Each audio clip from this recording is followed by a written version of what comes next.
Sasa mwenyekiti, unakuja hapa mtu anatuambia SGR.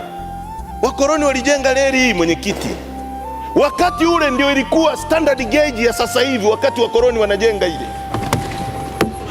Wajerumani. Lakini Watanzania na Watanganyika walikataa kwa sababu walikuwa wanawaoppress, kitu ambacho mnafanya nyie leo, mnatuoppress sisi. Tukizungumza kuhusu nyie mnatuweka polisi, mnatupeleka mahakamani. Lakini rais akizungumza kuhusu sisi, mkitukashifu nyie hakuna pa kupelekwa. Ndio tunasema hata wa Afrika Kusini walizungumza walizungumza na makaburu, walizungumza nao, wakawaandikia barua, wakafanya nini, lakini ilifika sehemu wakaunda MK kukataa ushenzi uliokuwa unafanywa na makaburu.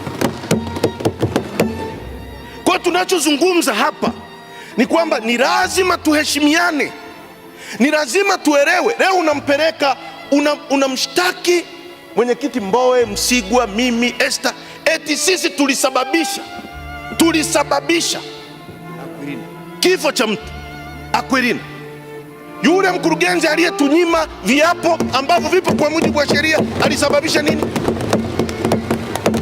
Alisababisha nini yeye?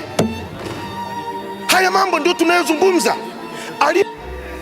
Asante, tunaendelea.